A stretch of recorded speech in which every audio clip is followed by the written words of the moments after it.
Whisper Messages. Highlights from the 2023 edition of the Memoirs of Billy Shears. In this video, I will highlight what I believe are some of the most important whisper messages from the new 2023 edition of the Memoirs of Billy Shears. These messages are encoded into the book via very faint and often very small typed letters. They are so hard to read that I had to read most of them with a torch in broad daylight. It took me a week to type them all out, and then another week to sort them into categories so I could present these highlights to you now. Let's start with some opening thoughts about what is to come and what happened on the 21st of February 2023.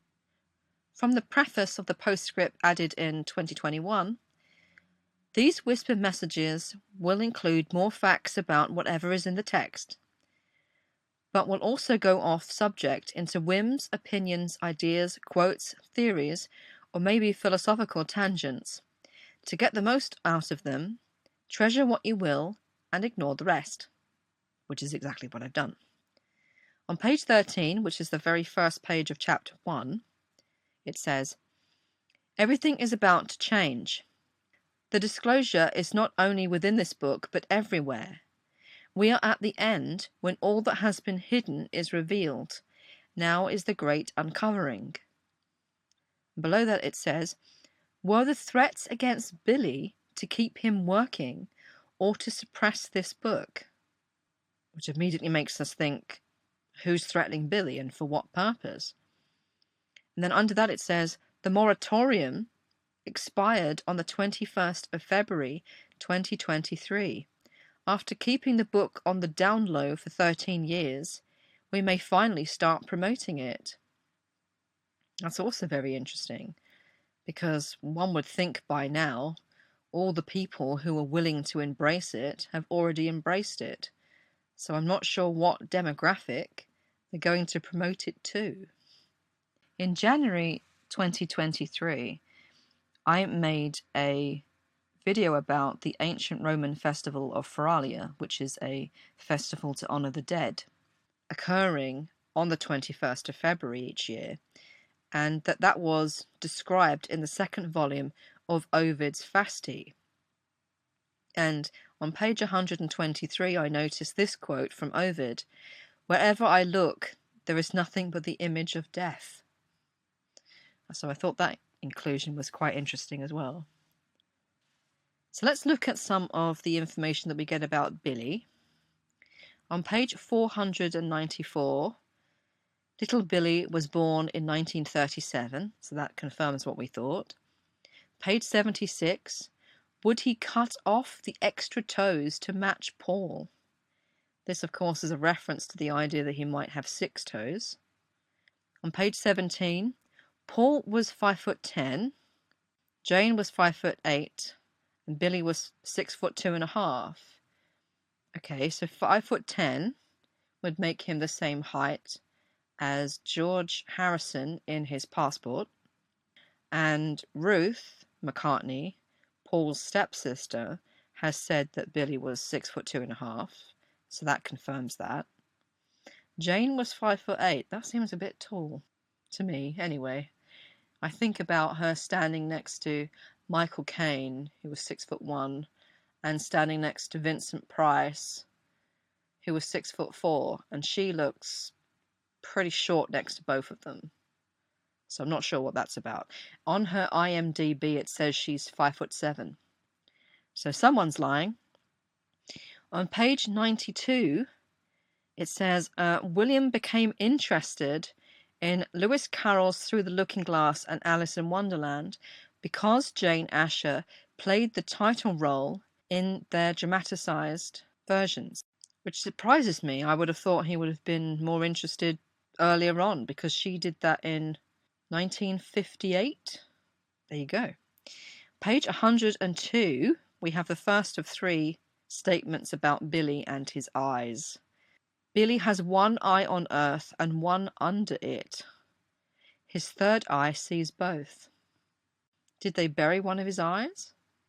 You have to wonder. Or is that just a reference to being in the ethereal underworld? I'm not sure. Page 309, William says eye yoga kept him from needing a reading glass. There's the eye yoga that we heard about before. Page 584. I think Mike Williams and his female compadres will be very happy to see this.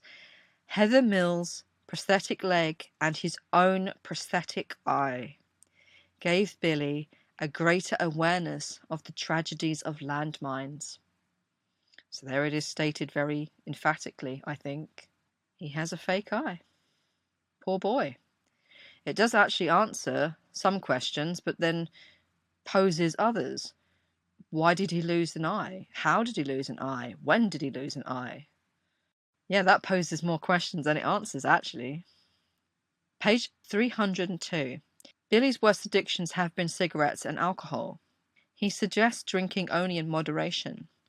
Although he has tried harmful drugs, he only encourages the relatively safe highs of LSD, DMT, and pot, which, like mushrooms and other safe plant medicines, help break addictions to harmful drugs. I'm not sure you use a drug to break an addiction to a drug. I'm not sure how that works, but okay. Page 86. Even as one of the elite's most successful frontmen, Billy was denied the oppressed technology that could have saved Linda's life. A few degrees of separation are always preserved between the celebrities or politicians that we see and those who call the shots. That's very interesting. I was very surprised, knowing what we know now, that Linda died in the way that she did, or the way they claimed she did, because I would have thought they could have easily saved her. And so, in some part, that answers that question. I've seen documentaries on particularly light and sound-based treatments that have cured people, not just of cancer, but a whole range of debilitating, life-threatening conditions. And I've seen people come back who were terminal, who were expected to die within weeks or even days, and they've lived for many years past the point where they were meant to, purely because they had nothing to lose and they participated in some very experimental therapies that those doctors were shut down for. They literally lost their medical licenses because they were offering those treatments. So you know that they were onto something. Page 262. Billy felt like playing the Paul role was not worth it. He wanted to quit. Of course, quitting would not bring Paul back. It would not end John's pain or Billy's either. Besides, he could run, as the saying goes, but could not hide. Quitting was not an option.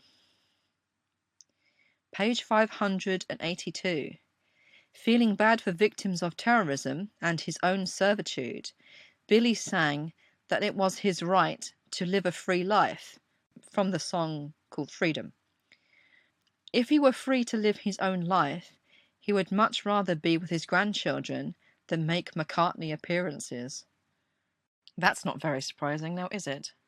Page 383. The global structure is built and sustained by non-disclosure. Oaths are sworn with graphic death penalties portrayed ritualistically. With the harm that Billy has received already, anxiety prevents him from crossing delineated limits. He will never approach the most abhorrent topics. I wonder what topics they are. Because there's some pretty horrible topics in this book. And it's the stuff that they're still not telling us. How bad does it get? Let's have a look at some whisper messages about the Osiris and Horus myth. Page 31. Was Billy meant to be Horus?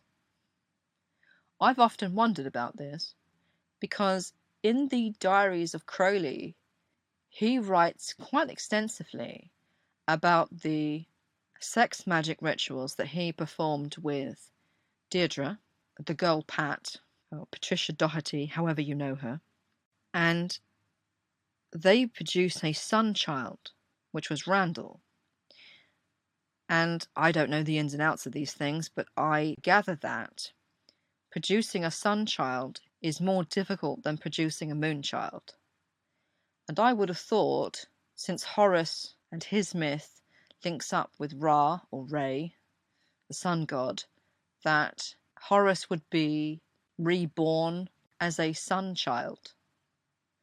I wonder if Randall was meant to be Horus, but it wasn't up to the task.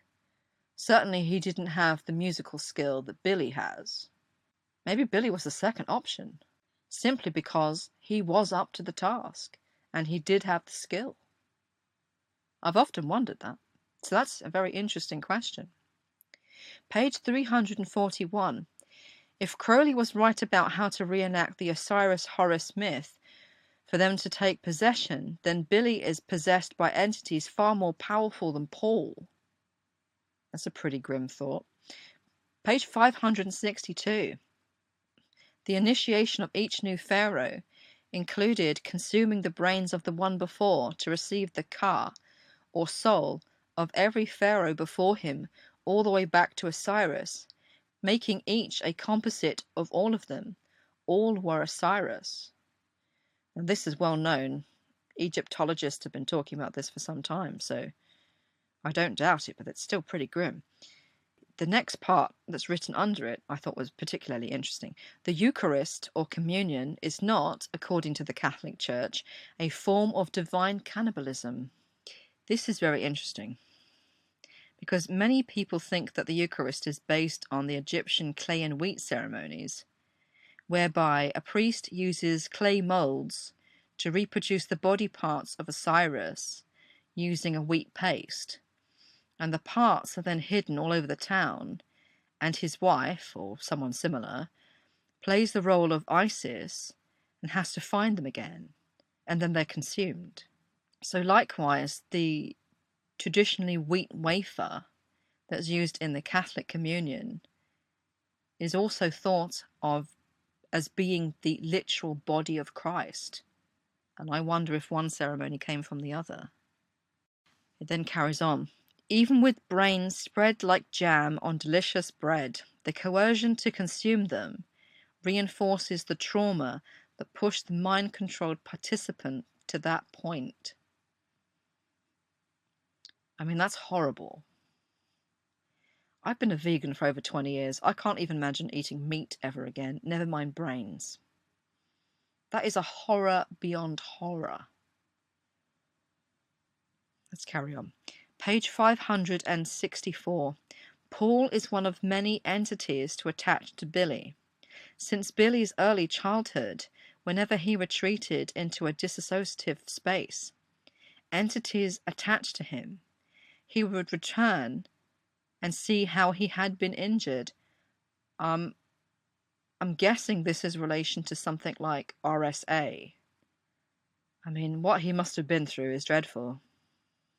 I do feel very sorry for him in that sense, because it should never happen to anybody. So, some whisper messages about Paul now and his death. I'll start with a little silly one which caught my eye. Page 85. Paul O. Next to the word Apollo. Page 119.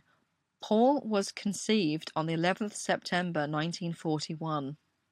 Paul was sacrificed on the 11th of September 1966. One has to ask, one, is that true? And two, how do they know when he was conceived? Was he conceived from a ritual? I don't know. But that's pretty full on. Page 134. It was not a discreet surgical hole, but a damn good whacking, which are lyrics from the song Piggies, that exposed the almond-sized pine cone in the center. When Paul's brains wandered from his skull, it was mostly the pineal gland that the agent was commissioned to collect. The pineal being the third eye, the seat of the soul. Page 357.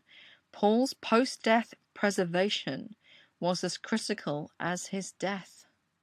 Well, that's interesting, isn't it? I mean, what did they do with him?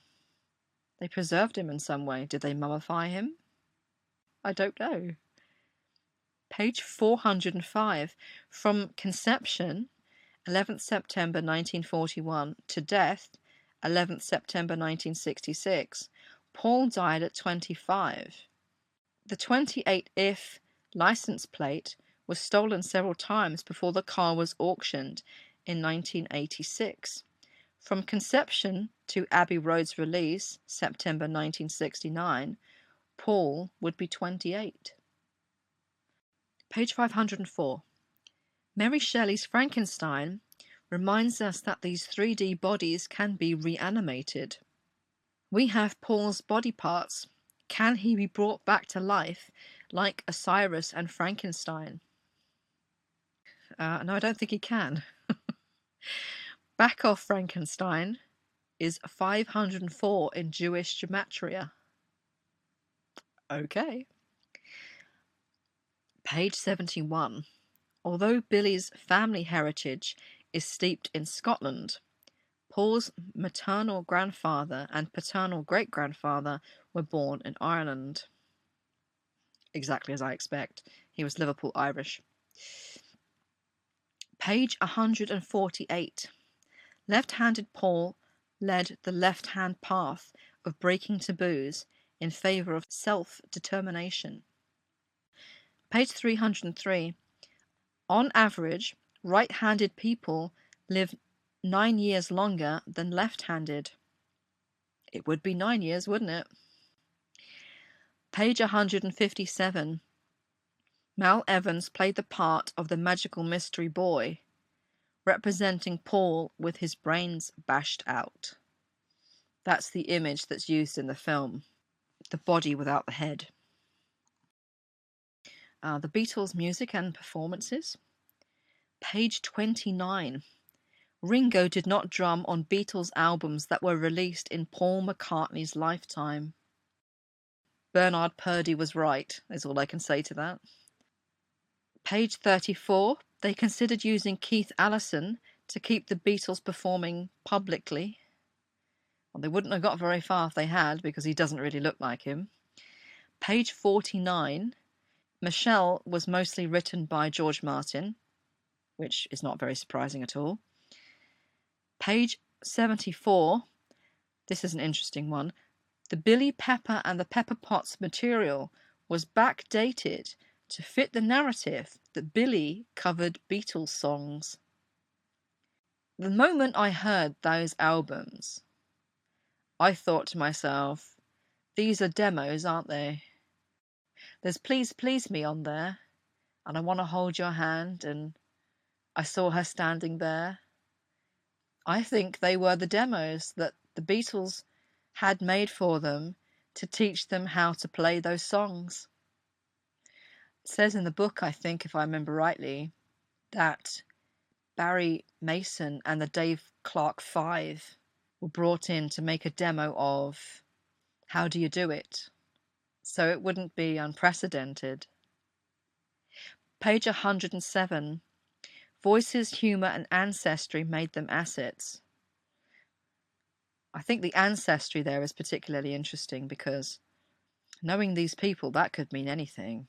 It might not just be having a family member who's a Freemason or a family member who's in the peerage. It could be anything. I mean, if they think that Paul McCartney was the reincarnated Osiris, ancestry could mean anything. It could mean any entity anywhere. Page 393.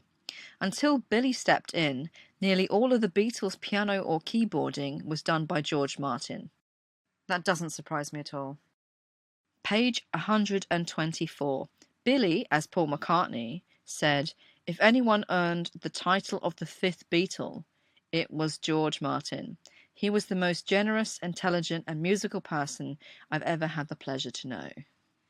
And that doesn't surprise me in the slightest, because I think George Martin probably contributed more to the Beatles' psyop musically than we will ever know. The deep state behind the Beatles. Page 85. And here we have a breakdown of the word entertainment. So entertainment, enter from the Latin from inside, tain from the Latin of hold, possess, occupy and control, and ment from the Latin for mind. Your entertainment enters into, possesses and controls your mind. And that's certainly been the way that it's been used. Page 195. Brian Epstein acted under George Martin's direction. This doesn't surprise me. I think, just my personal opinion, that Brian was probably on the same kind of level as the Beatles. I think he knew or didn't know about as much as they did. Page 230. William helped Jeff Emmerich mix some parts of Revolver in the Studio 2 control room, but waited a few weeks before buying a copy of the completed album. Although he already loved hearing Eleanor Rigby on the radio, it had a much greater impact when he played the album. So again, we're being told that Billy was much more on the scene, part of the actual working psyop from the beginning. If he was making demos and even helping in the studio before Paul even died, then he was really involved from the start. Page 365. Although the Beatles also benefited from synchronicities, the JFK timing was planned. JFK's assassination, with help from the CIA, launched the British invasion. Page 369. And I thought of Mike Williams when I read this. To understand piggies, study Theodore W. Adorno. I will do. Now some messages about John Lennon and George Harrison. There were quite a lot of quotes of George Harrison. I didn't include that many because there are hundreds and hundreds of messages and I had to really whittle it down. I actually ended up with 78 typed pages worth of whisper messages because there are literally hundreds of them. Page 90. George played bass on She Said, She Said because Billy left earlier after contention with John. He had 4 shots at getting it right. John's death took 4 shots, halfway between 7 p.m. and 3:45 a.m. I'm not entirely sure what I meant to think about that, but it is interesting. Page 302. In George's honor, a memorial tree was planted in Griffith Park, Los Angeles. The pine was later destroyed by beetles. I remember reading about this. It's such an irony. It was replaced by a look-alike, but the height is not right. Much like Paul, his look-alike height was not right either. None of them. Page 480. John's depression was rooted in things that he could not discuss openly. He felt some responsibility for Paul's demise and resented his own gain from playing along with the charade. He was ready to go public when he died. I dare say that's why he died. Page 555. John's changes in alignment suggested that the Beatles' myth was not his sole purpose. I wonder what his sole purpose actually was. These are some of my favourites. Vivian, Stanshall and Vivaldi. Page 86. Vivian Stanshall was 86th, which is slang for murdered, which doesn't surprise me in the slightest. I think they said that he died in a house fire that was started by an electrical fault, which in Britain almost never happens because we have the highest electrical safety standards of anywhere in the world. So he would have had to have been murder because the chances of it being an accident are astronomical. Page 87, and I absolutely love this. If this was aimed at me, thank you very much, is all I can say, Billy and Tom. Like leaving a religion and then doing everything conceivable to prove one's emancipation from that belief system, the Ginger Geezer satirizes the Red Priest. The name Viv secretly reflected Billy's self-identification with Vivaldi. I laughed my arse off when I read this the first time, because I don't think there's anyone other than me who has spoken about Vivaldi in relation to the Beatles psyop and the McCartney conspiracy. So if that is aimed at me, which is an uncomfortable act of ego for me as a Buddhist, but if it is aimed at me, then thank you very much. And likewise this one, page 291. You got a light, Mac? No, but I got a dark brown overcoat. Is literally the last line of my favourite Bonzo tune, Big Shot, which I spoke about when I was being interviewed by Mike Williams. You guys are trolling me. I love it. And you did have a Mac, you naughty boy. Right, The Big Club. Page 346. It's a big club and you ain't in it. George Carlin. A quote we all know well. Also on the same page, most people in the club will be shocked to discover that they too are disposable. Well, they shouldn't be, because that's how communism works. Page 361. When Billy was invited to the Bohemian Grove, he was told that it was like a summer camp, with activities, talks and ceremony. Billy clarifies that he was invited to Bohemian Grove in the 70s, but declined because it excluded Linda. Which is really interesting, because in the main text I think it says he went. So that's an interesting update. Also on the same page, slide that B over. Have you noticed that the Super Bowl halftime show honours the superb owl? Yes, I did. The superb owl of Minerva, I think they're referring to. Page 424. Gus Duggan, who produced the Bonzo's albums, also produced Elton's Your Song and his Goodbye Yellow Brick Road album. It's a small world. Page 425. Dick James and Brian Epstein established the Beatles' publisher, Northern Song. Dick James co-founded the DJM record label and recording studios, which signed Elton John and Bernie Taupin. Elton and Bernie were in the club from the start. That's not very surprising. Hidden History. Page 119. How did Building 7 go down? Well, it was blown up, obviously. I remember watching on BBC News the presenter saying that Building 7 had gone down and it was still standing behind her. Page 379. Barack Hussein Obama II, Barry Soetoro, was the 44th President of the US and spouse of First Lady Michelle Obama, Michael LaVaughn Robinson. I like to call Barack Obama Indonesian Barry, because that's where he grew up, apparently. And, of course, Big Mike. He actually wasn't legitimately a president. I don't think he ever became an American citizen. So he was a totally illegitimate president. And he was gay. I remember Joan Rivers being caught on the hop on film, and she was asked, do you think there'll ever be a gay president? And she said, well, we already had that with Obama. And the presenter was like, what? And she's like, yeah, I mean, Michelle's a tranny. The journalist was so stunned, and then a matter of weeks later, poor old Joan was dead. So obviously they didn't take that joke very well.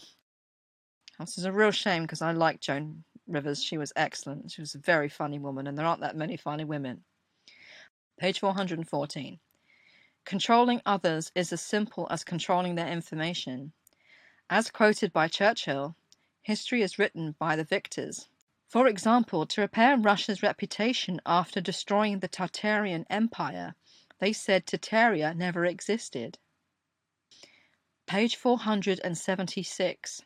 Elon Musk says there are still no technologies to take astronauts not only into space above low Earth orbit, but also to land them on the lunar surface. Well, if by technologies they mean tin cans propelled by jet fuel Probably not. No. If they're talking about portals, stargates, and wormholes, that's another matter. Page 476, so also on the same page.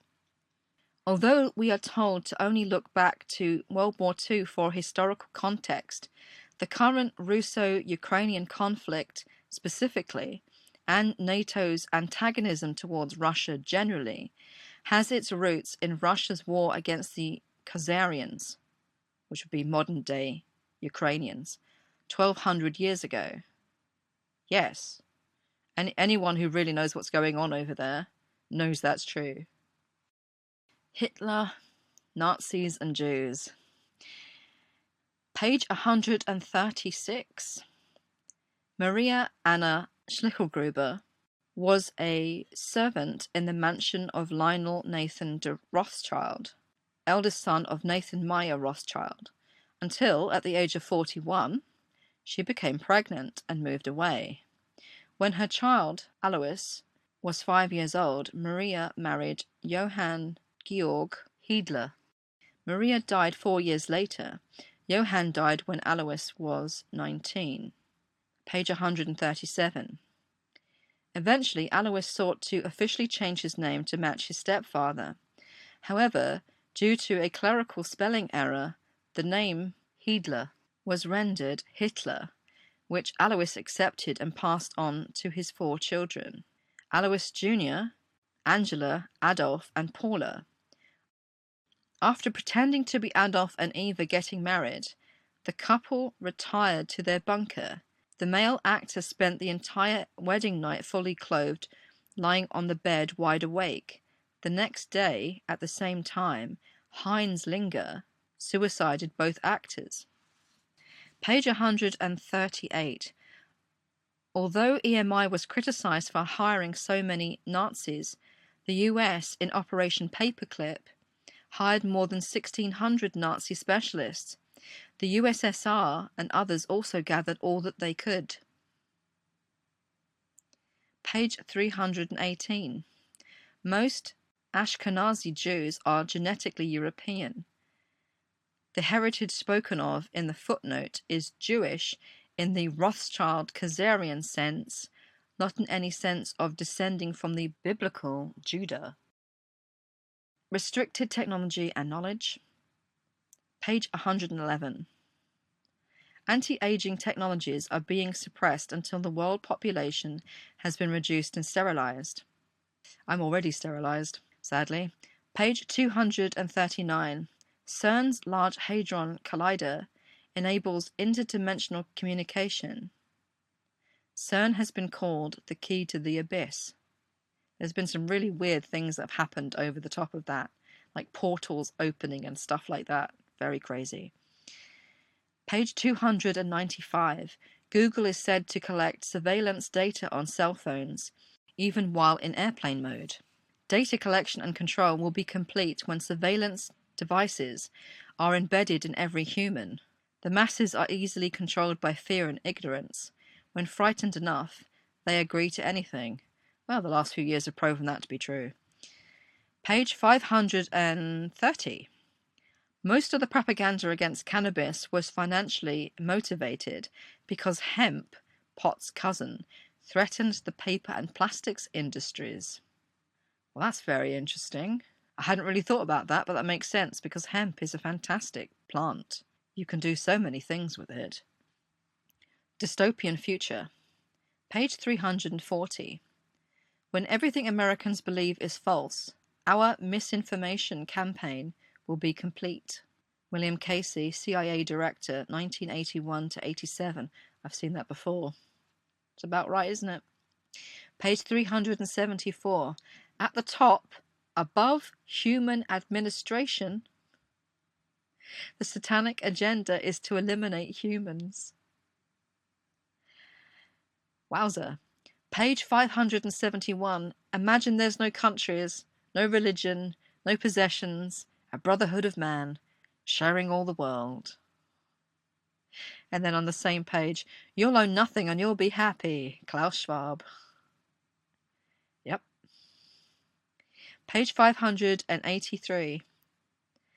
Some governments, at war with their own citizens, pass laws that will make survival impossible. For their full collateral liquidation, some nations are creating pestilence, famine, and war. Compare Ezekiel 5:12. Page 253. According to the Illuminati, Earth has been denounced and cursed. The plan has been to eradicate the human race and restart it with better controls. Now with gene editing and controlled reproduction, Yahweh/Enlil's genocidal biblical precedent in Samuel 15:2-3 is now being carried out on a global scale. So now some more pleasant messages. Dreaming and astral travel. Page 19.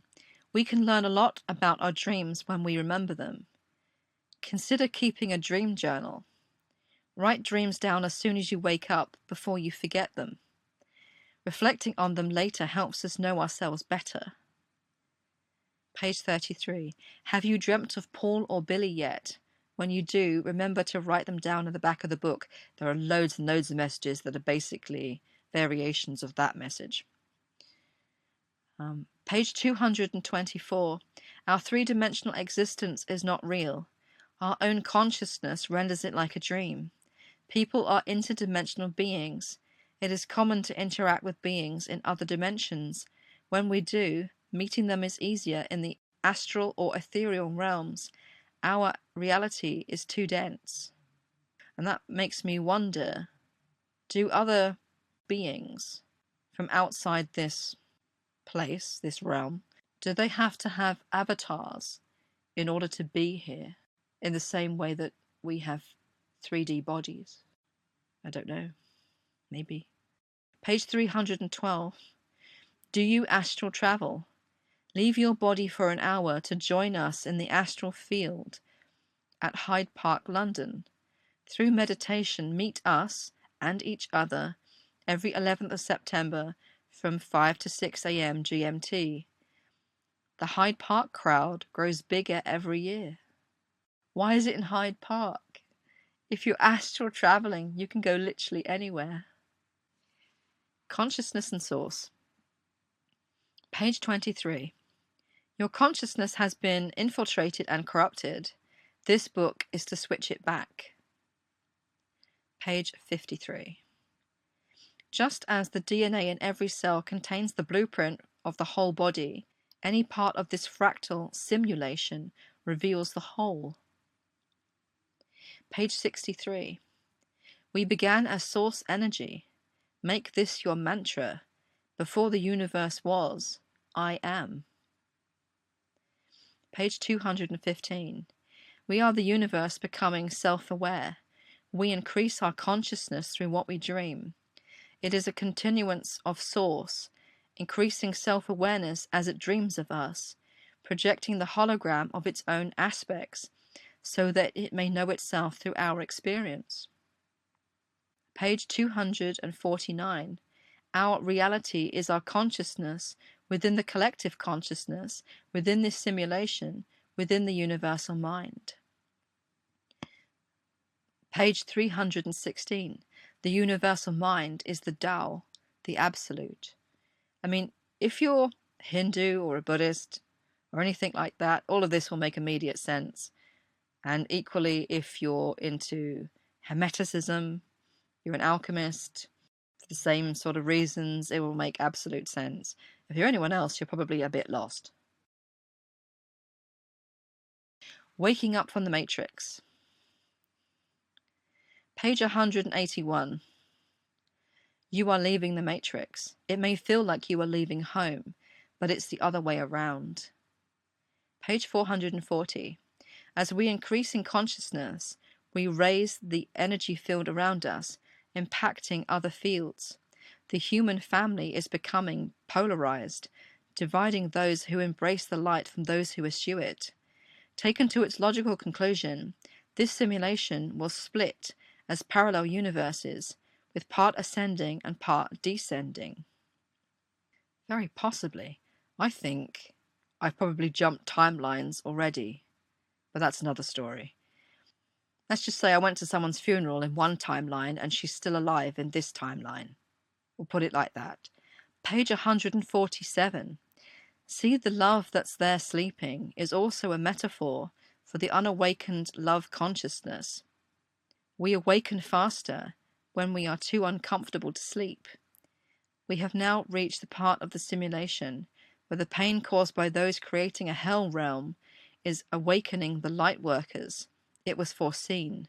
The world is now waking up and ascending, raising frequencies. Well, let's hope so. Page 510. Once you accept your shadow, that's the shadow side, you can use it consciously for good. Energy, matter, space, and time. Page 483.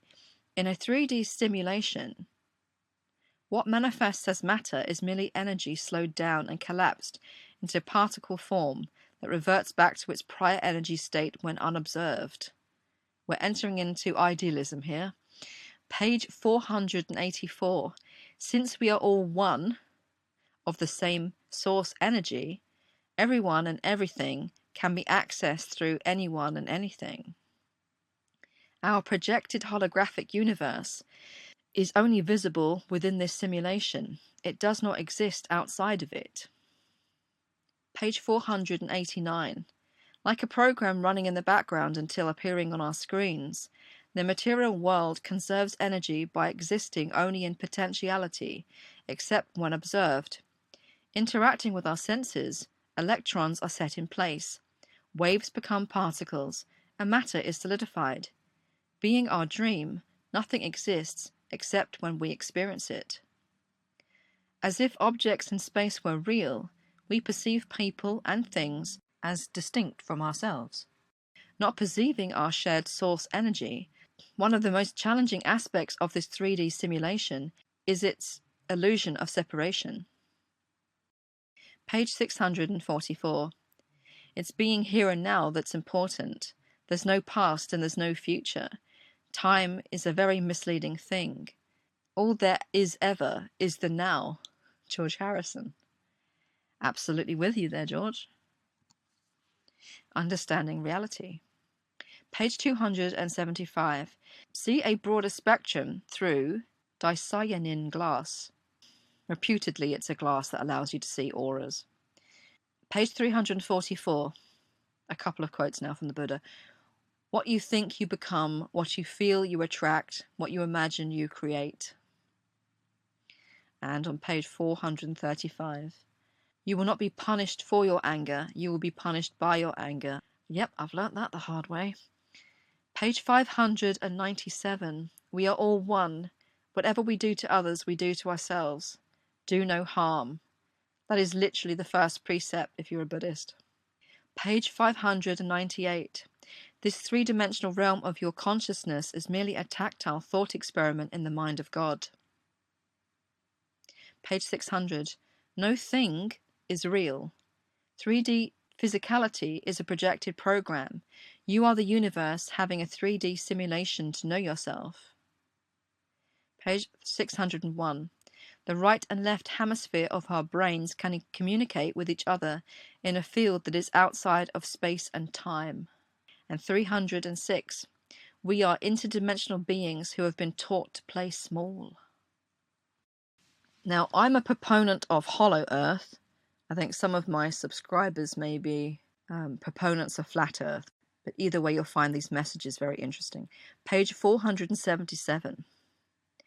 This simulation only renders as it is shown.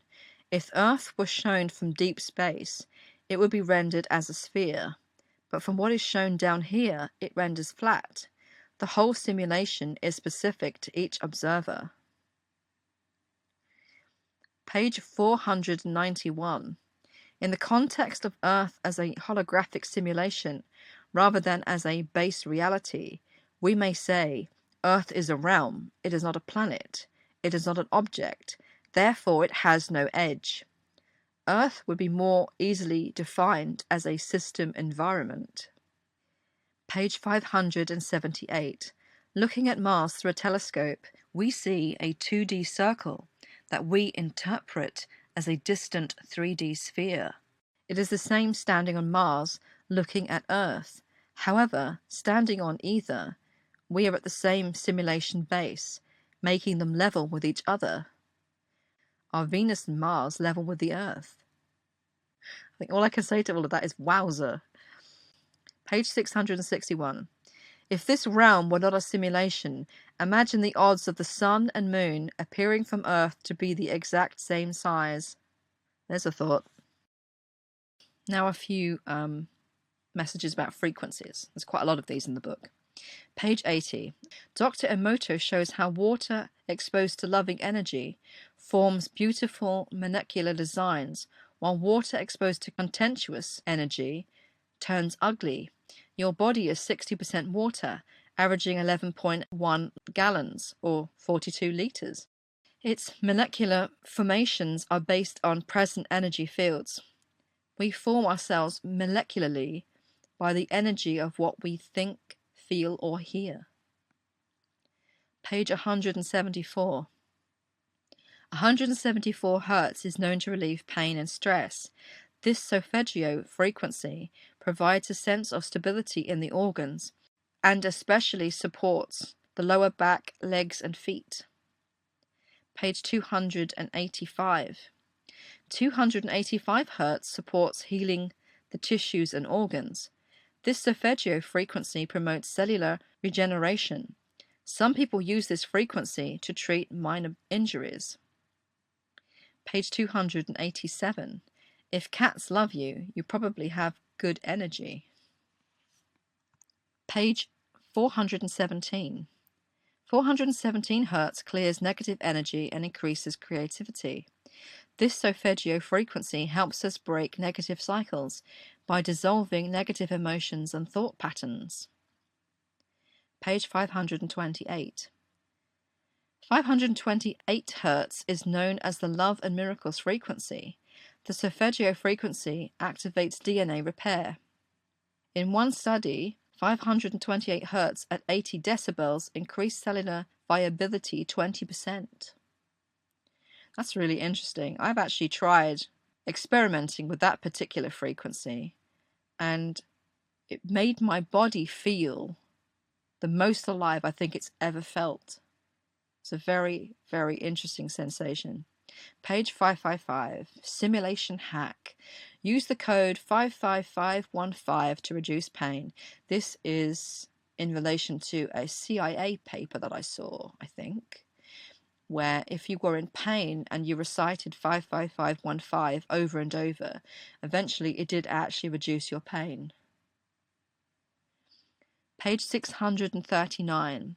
639 Hz is said to enhance creativity, strengthen relationships, and promote communication. Speak your truth. This solfeggio frequency was shown to decrease cortisol levels, a stress hormone. Page 552. Through your music you reach the spiritual. Music is very involved with the spiritual, as we know from the Hare Krishna mantra, George Harrison. And I also want to say a couple of things about 3, 6, and 9. All of the characters in the book, all the letters, all the punctuation, all sum to a number that is reducible to 3, 6, and 9. And that's shown in the book. There are long lists of all of the characters being reducible to 3, 6, and 9. I didn't include them here because it would have taken up a lot of space. But that's also something that's been included in the book. So they're obviously trying to get the vibes of 3, 6, and 9 all the way through the book as well. Ages and Eons, Cycles and Cataclysms. Page 116. The Beatles came not to destroy the age of Pisces, but to complete it. The Beatles were the catalyst to shift the world from the age of Pisces to the age of Aquarius. And then under that it says, imagine Aradia as Diana's mythical daughter, and next to that is a picture of Lady Di. Page 128. We are at the end of the cycle. Earth's changes cannot be stopped. The population will vanish. Burning effigies of the phoenix only empowers it to rise more powerfully. Global transformative events were expected to start at the end of that 5,126-year Aztec cycle. I actually wrote about the Aztec cycle and calendar in relation to Paul's birth and death. I wrote about it on Substack, so if you want to go and have a look, then please do. Page 294. Going from the Aeon of Osiris to the Aeon of Horus. The patriarchal systems of Osiris must fall. Religions and nations must adapt or lose their power to interfere. Some traditions see Thoth as Hermes, Enoch, or Saurid. Before his work in Egypt, Thoth was an Atlantean priest-king. Page 515. The Earth realm is entering a time of extraordinary change, unlike anything since the end of the cycle 12,000 years ago. Adjusting with it requires mental elasticity. The mind, like a muscle, must be flexible. Rigid thinking will break people. Page 578.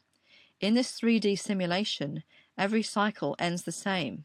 Survivors pass down prophecies of what to expect next time. There's a flash, clouds of fire, and the earth moves and rearranges, etc. Page 581.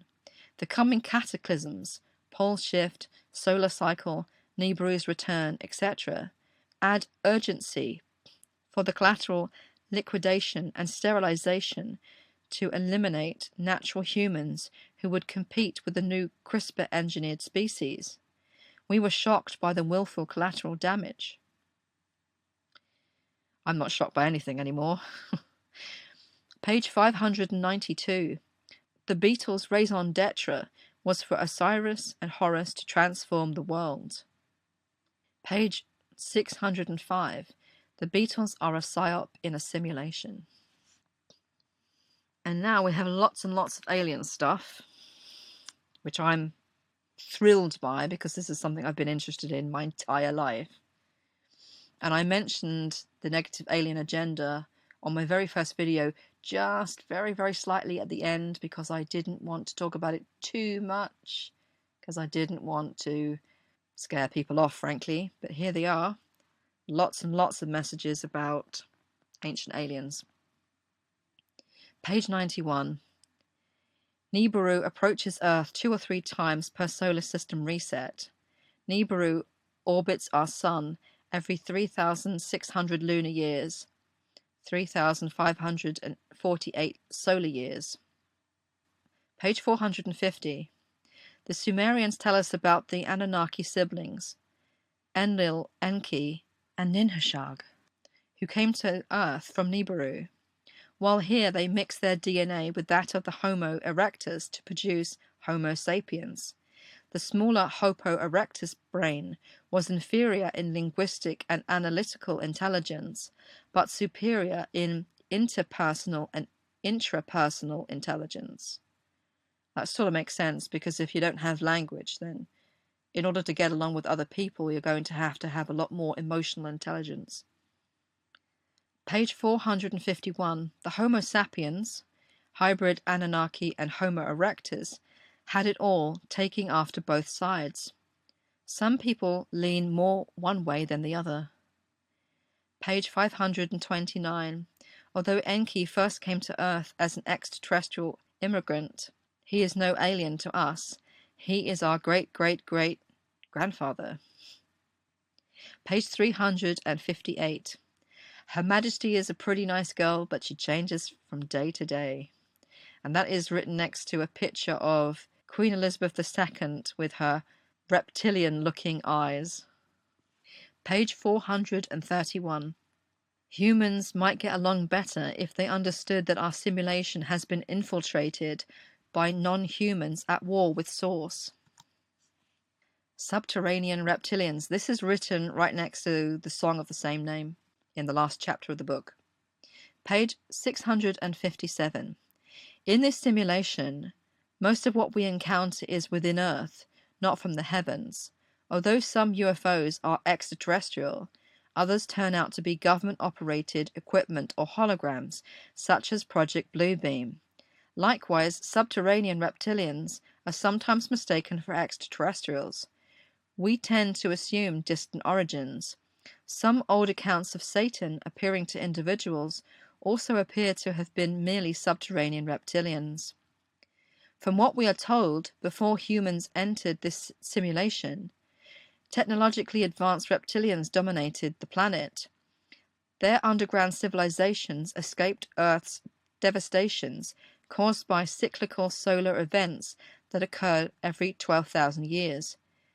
Reformatting the simulation hard drive, so to speak, the cyclical solar flash appears with glorious clouds of lightning and some Vartika fires that melt the elements. 2 Peter 3:10. It scorches the sky and planet's surface, deleting expired data to begin anew with the clean slate of a new heaven and a new earth. The sentient reptilians are said to be a hybrid of extraterrestrials and dinosaurs. Page 658. Every cycle is another sequel that begins as medias res, that's in the middle, just after the last flash. We might survive the glorious flash and inferno if we followed the reptilian example of subterranean safe holds. To escape the burning terror, Isaiah 2 also suggests going into caves or holes in the ground. However, if the only humans that survive are the few safely tucked away in underground bunkers, they would inherit their nation's entire national debts, without any more working class to secure loans and make their payments for them. All this subterranean stuff makes me think of the Dumbs. I'm not sure if that's what they're referring to.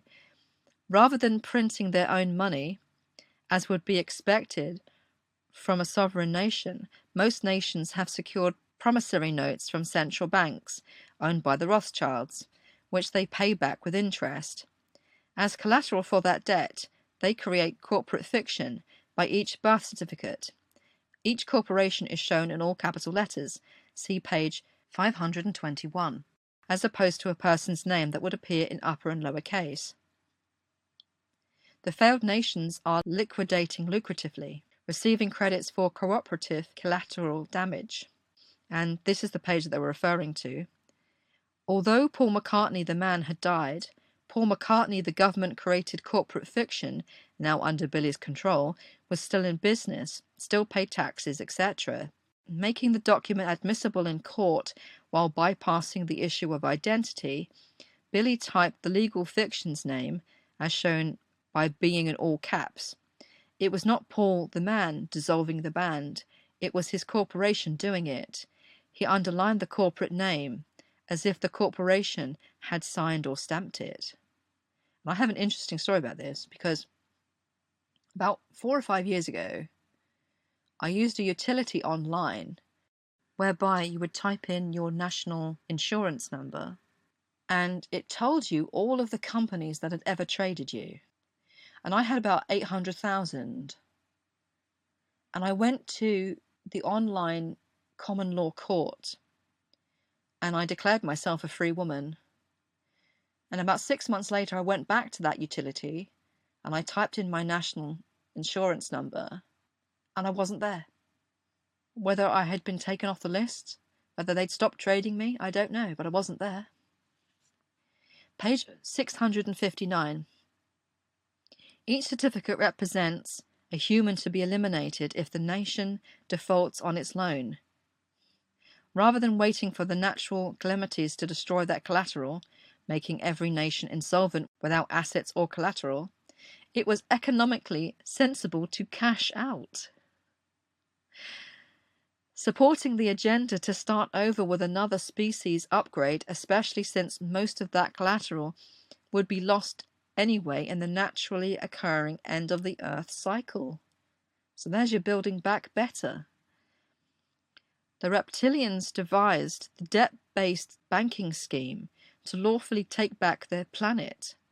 The eugenicist financiers brokered the generous compensation that the nations participated in consensually. Although humans had the resources for universal abundance, those whom they chose to represent them sold them out as collateral for the debt that would only be cleared by death. Humans thus consented to their eradication, which is now in progress. Like coaxing children to build block towers higher and higher until they all crash down, the global prosperity, crash, loan default, and relinquishment of collateralized chattel were all planned for each nation from the start. We were doomed. Remember, this book is just a novel about a dystopian realm overrun by a death cult. If the story were real, it would be banned. You can help by sharing this novel ASAP with as many people as possible before it is banned by someone confusing it for non-fiction. Anasteria, which is a ritual for Dionysus. So on pages 660 to 663, there's a song called New Moon Dark. Celebrating each new and full moon, sing New Moon Dark around the fire, especially while dancing. On November's full moon, eat some Egyptian blue water lily, at your own risk, and add some to wine that you will save for Anasteria. On February's full moon, while celebrating Anasteria, drink that wine and eat that soggy flour, at your own risk. Don't drive afterward. This is a little window, a little insight into what they get up to. That's why I included this. I'm not actually asking you to do this. Some closing thoughts. Page 546. You don't have to be told what parts are fiction. As you dig through the layers, the fiction set up in each previous layer melts away. They were only there to get you here. With eyes wide open, you see and know yourself. Page 591. If you do not understand numerology, don't worry about it. If you do understand, that key unlocks the book. Which is what we thought all along. Page 551. It is the same for solving the layers in this book. You ask, why did he share that part? Is he being literal or parabolic? Did he just shift us to another level? Will this be on the test? There's a test. And finally, page 323. The biggest obstacle to learning is that we think we already know. I've learnt that the hard way. Anyway, those are my selections. Thank you for watching and listening. Let me know what you think in the comments, and goodbye.